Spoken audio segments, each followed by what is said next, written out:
नमस्कार दोस्तों, आप सभी दोस्तों को हमारे इस YouTube चैनल में स्वागत है। हर हर महादेव। कैसे हैं आप सब? देखिए दोस्तों, आज का यह वीडियो बहुत ही खास होने वाला है। आप सभी लोग जानते हैं कि 8 जुलाई 2024 यानी कि आषाढ़ सोमवार के दिन तृतीय तिथि आ रहा है। दोस्तों, इसी दिन किया जाने वाला पंडित जी द्वारा बताया गया पीला चंदन वाला उपाय आप लोगों को जरूर करना चाहिए, क्योंकि दोस्तों यह एक ऐसा उपाय है जो कि इस उपाय को करने के बाद दोस्तों आपको पूरे कोई और उपाय को करने की जरूरत नहीं है, क्योंकि सबसे बड़ा और सबसे नया यह उपाय पंडित जी ने अपनी अभी की सिहोर की कथा में ही बताया है। मैं जिस उपाय को आज हम आपको बहुत अच्छे से समझाने वाले हैं, इस वीडियो को देखने के बाद इस उपाय को समझने के लिए आपको कोई और वीडियो को देखने की जरूरत नहीं पड़ेगी। तो चलिए दोस्तों, उपाय को शुरू करते हैं।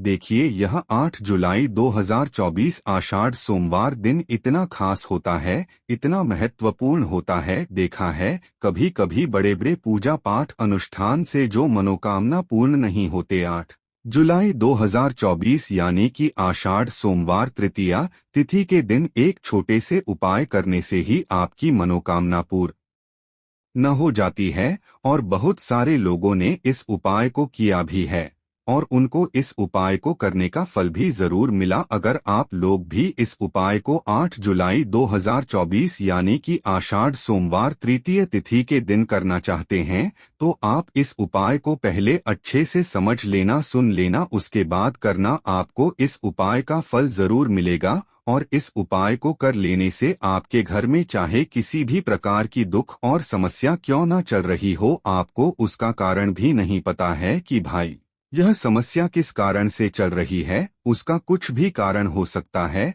जैसे पितृ दोष हो सकता है या किसी भी तरह का मंगल दोष भी हो सकता है, और भी बहुत तरह के दोष होते हैं, कुछ भी हो सकता है। पर आपको इस उपाय को करने के लिए अपने दोष को पता लगाने की भी जरूरत नहीं है। 8 जुलाई 204 यानी कि आषाढ़ सोमवार तृतीया तिथि के दिन इस पीला चंदन वाला उपाय को आप लोगों को कर लेना है। यह एक ऐसा उपाय है जिस उपाय को अगर किसी विशेष दिन पर किया जाए तो भाई उस विशेष दिन का जो है वह तो हमें मिलता ही मिलता है, पर हमने उस दिन पर इस पीला चंदन वाला उपाय को किया है तो हमें उससे भी बड़ा फल मिलता है, और फल बहुत जल्दी मिलता है, क्योंकि आप इस उपाय को बहुत ही बड़े और विशेष दिन पर कर रहे हो। क्योंकि 8 जुलाई 2024 यानी कि आषाढ़ सोमवार तृतीय तिथि के दिन तृतीय तिथि बहुत ही ज्यादा बड़ा होता है। इसीलिए दोस्तों, आज की इस वीडियो में हम आप लोगों को पीला चंदन वाला उपाय समझाएंगे, जिस उपाय को करने से अगर आपकी किसी भी प्रकार की मनोकामना है, किसी भी प्रकार की दैहिक और परेशानी है, सबसे ज्यादा समस्याएं आपके जीवन में ही है। अगर आपको धन प्राप्ति नहीं हो पा रहा है, रुपए पैसे की आपके घर में लगातार दिक्कत परेशानियां चलती चली आ रही हैं, आपका व्यापार, आपकी नौकरी अगर अच्छे से नहीं चल रही है, जिसकी वजह से घर में लगातार आर्थिक समस्याएं बनी रहती हैं, घर का कोई ना कोई सदस्य अगर बीमार रहता है, आपस में एक दूसरे से लड़ाई झगड़ा होता रहता है, किसी की अगर बनती नहीं है, तो पूज्य गुरु जी ने कहा है कि जब आपके जीवन में ऐसी परिस्थितियां आ जाएं कि आप एक एक रुपए खर्च करने से पहले कई कई बार सोचने लगे हो, आपको धन प्राप्ति अगर नहीं हो पा रहा हो, तो आपको सिर्फ और सिर्फ पीला चंदन वाला उपाय सोमवार तृतीया तिथि के दिन से शिवलिंग के सामने एक ऐसा विशेष उपाय करना है जो आपकी इन सारी समस्याओं को सिर्फ 7 दिन के अंदर ही समाप्त कर देगा। तो चलिए जानते हैं उपायों के बारे में। लेकिन उससे पहले जो भी मेरे भाई मेरी प्यारी बहनें आज चैनल पर पहली बार आए हैं या मेरी आवाज आज पहली बार सुन रहे हैं,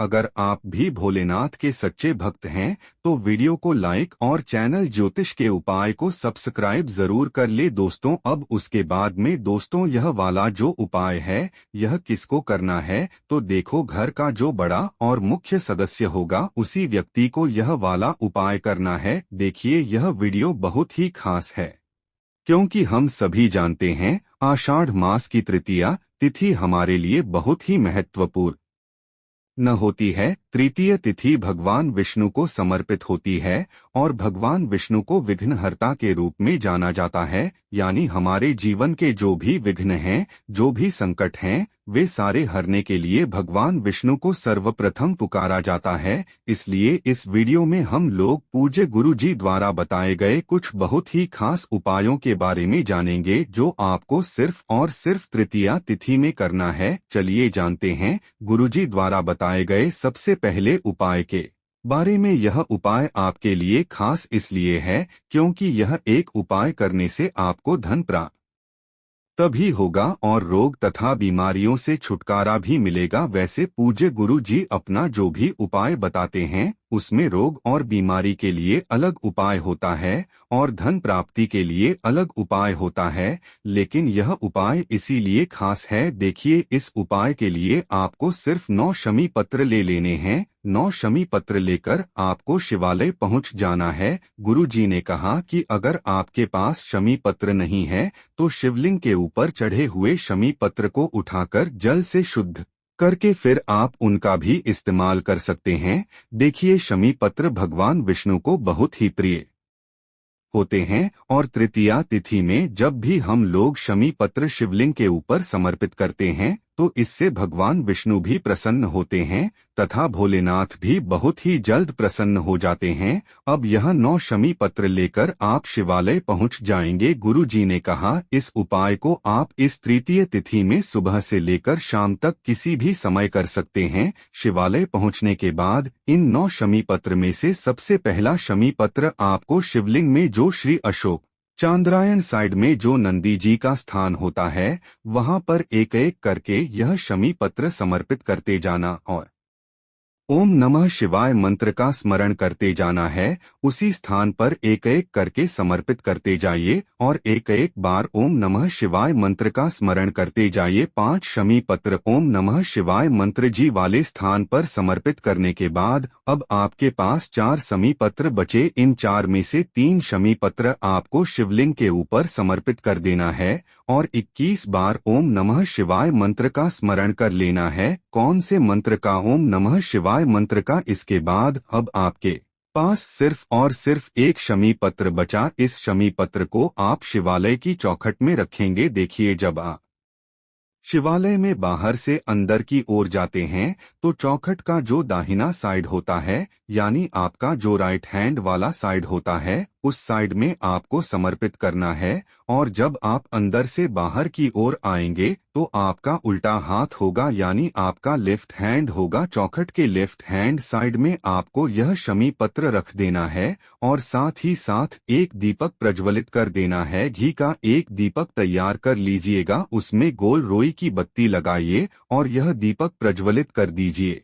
सबसे आखिरी शमी पत्र रख दीजिए और यह दीपक रख दीजिए तथा भगवान भोलेनाथ से प्रार्थना कर ले दीजिए। और अगर आप अपनी बीमारी को, अपने रोग को समाप्त करने के लिए यह उपाय कर रहे हैं तो अपनी बीमारी को दूर करने के लिए प्रार्थना कर लीजिए और फिर वापस अपने घर आ जाइए। पूज्य गुरु जी ने कहा कि जो भी व्यक्ति भगवान भोलेनाथ से प्रार्थना कर ले तो वह शमी पत्र समर्पित कर देता है तो उसके कार्य, धन प्राप्ति वाला कार्य और रोग मुक्ति वाला कार्य बहुत ही आसानी से हो जाता है। गुरु जी द्वारा बताए गए दूसरे खास उपाय के बारे में। यह उपाय उन लोगों को करना है जिनकी कोई विशेष मनोकामना है जो परिपूर्ण हो ही नहीं पा रही है। कई व्रत कर चुके हैं, कई अनुष्ठान कर चुके हैं, कई उपाय कर लिए हैं, सब कुछ करने के बावजूद भी अगर मनोकाम परिपूर्ण ना हो पाए तो आपको तृतीय तिथि में यह विशेष उपाय जरूर कर लेना चाहिए। इस उपाय के लिए आपको सिर्फ 3 बेलपत्र ले लेना है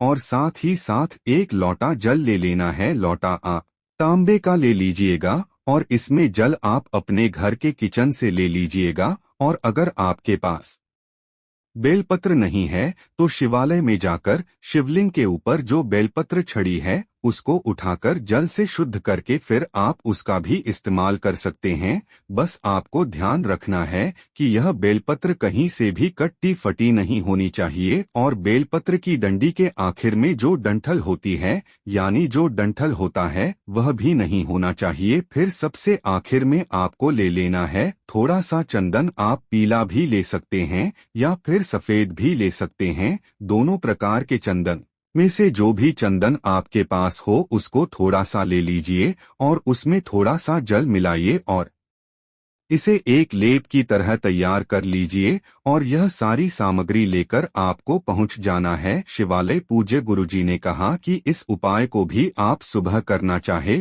तो सुबह कर लें और शाम को करना चाहे तो शाम को कर लें। शिवालय पहुंचने के बाद सबसे पहले आप जो एक लोटा जल लेकर आए हैं उस जल को धीरे धीरे शिवलिंग के ऊपर समर्पित करते जाइए और लगातार ओम नमः शिवाय इस मंत्र का स्मरण करते जाइए। फिर आप जो बेलपत्र लेकर आए हैं उस बेलपत्र में चिकनी साइड बेलपत्र में 3 पत्तियां होती हैं। उन तीनों पत्तियों की जो चिकनी साइड होती है उसमें आपको यह बिंदी लगा देनी है। आप जो चंदन लेकर आए हैं उस चंदन की बिंदी आपको तीनों पत्तियों में लगा देना है या फिर किन्हीं 2 पत्तियों में लगा देना है या फिर किसी भी एक पत्ती में लगा देना है। एक एक बिंदी तीनों पत्तियों में लगा दीजिए और यह बेलपत्र अपने हाथ में रखिए और भोलेनाथ से प्रार्थना करिए कि आपकी ऐसी मनोकामना है जो कई व्रत करने के बावजूद कई उपाय करने के बावजूद परिपूर्ण नहीं हो पा रही है। आपकी मनोकामना चाहे रुपए पैसों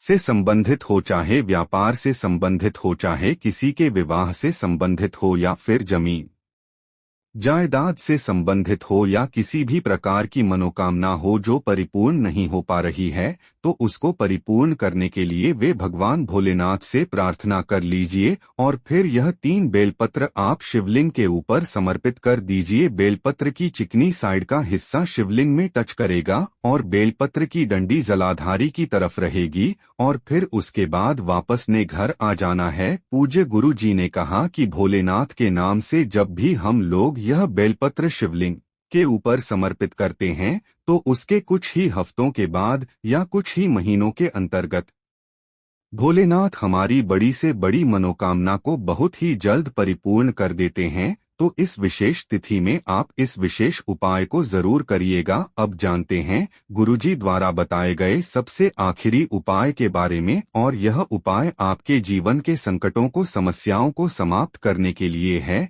इस उपाय के लिए आपको 7 लौंग ले लेनी है। 7 लौंग आप फूल वाली लौंग लेनी है, खंडित नहीं होनी चाहिए, टूटी नहीं होनी चाहिए, लौंग पूर्ण होनी चाहिए। फिर इसी के साथ आपको 1 चुटकी काले तिल ले लेने हैं और 1 चुटकी हल्दी ले लेनी है। देखिए 1 चुटकी में जितनी भी हल्दी आ जाए या फिर 1 चुटकी में जितने भी काले तिल आ जाए वह आपको ले लेना है और यह तीनों सामग्री लेकर आपको शिवालय पहुंच जाना है। देखिए ना ही आपको 1 लोटा जल लेना है और ना ही कुछ लेना है। अगर आप अपनी रोज की कोई पूजा करते हैं तो उस पूजा को जब आप कर ले तब आप इस उपाय को करिएगा। इस उपाय को भी आप सुबह करना चाहे तो सुबह कर लें और शाम को करना चाहे तो शाम को कर लें। शिवालय पहुंचने के बाद जो शिवालय की चौखट होती है उस चौखट में आपको यह सारी सामग्री समर्पित कर देनी है। देखिए चौखट के बाईं साइड भी आप समर्पित कर सकते हैं